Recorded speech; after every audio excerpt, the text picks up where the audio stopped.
Өнөөдөр Улаанбаатар хотод ажиллаж байгаа нийтийн ойлууд цөөхөн зарим нь цэвэр бохирдоо холбогдоогүй, дулаандаа холбогдоогүй гэдэг ингээд янз янзын шалтгаанууд ажиллахгүй байгаа тохиолдлууд ч байгаа. Нэн тэргуунд нийтийн ойлын стандарт дээр банкуудын нойлыг онгойлгох хэрэгтэй байгаа.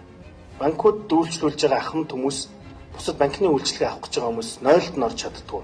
Банкны нууц гэж ярьж байгаа гэсэн. Банкны нууц нойлд хамаагүй баха. Банкнд үйлчлүүлж байгаа хүмүүс нойлд нороо бийцсахаар банкны нууцад халтчих тийм тохиолдол гарахгүй болов уу гэж би бодож байгаа. Хоёрдугаарт нь шатхуун түгээх станцууд нойлуудаа бүгд онгойлгох хэрэгтэй. Тэгээ шатхуун түгээх станцын нойлууд орсноор шатхуун түгээх станцууд мөн одоо дэсэр дэлбэрэх тохиолдол гарахгүй байхаа гэж бас ингэж бодож байгаа. За том дэлгүүр худалдааны төв моолууд бас тодорхой нийтийн нойлуудаа үйлчлүүлж байгаа хүмүүстэй зааж өгөх шаардлагатай байгаамаа. Тэгэхгүй бол төөрүүлэх маягтай байгаа.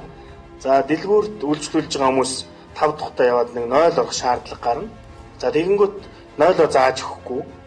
Нойл нь хаана байгаа нь тодорхойгүй. Энэ бол хүний анхдагч хэрэгцээ юм байгаа шүү дээ. Нойл нийтийн нойл гэдэг бол энэ дээр бид нар онцгой анхаарна. Үүнийг стандартаараа бас мөн баталж өгөөрэй гэдэг ийм саналыг хэлэх гэж байгаа маа. Цаашлаад Улаанбаатар хотын зүгээс маш олон дэмжлэгийг үзүүлж байгаа шүү.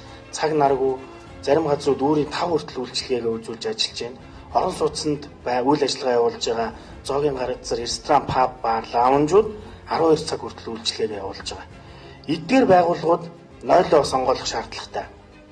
Хотын зүгээс ингэж дэмжиж яхад тухайн одоо иргэдтэй нийтийн нойлын үйлчлэгийг үзүүлж их зайлшгүй шаардлагатай байна. Гудамд алхаж байгаад жишээл бийцмар санагдвал нойл орё гэхээр зөвхөн үйлчлүүлж байгаа хүндээ үйлчлүүлнэ гэдэг ийм үгийг хэлдэг. Энэ дээр стандартт оруулж өгмөр миний хувьд санагдаж байгаа.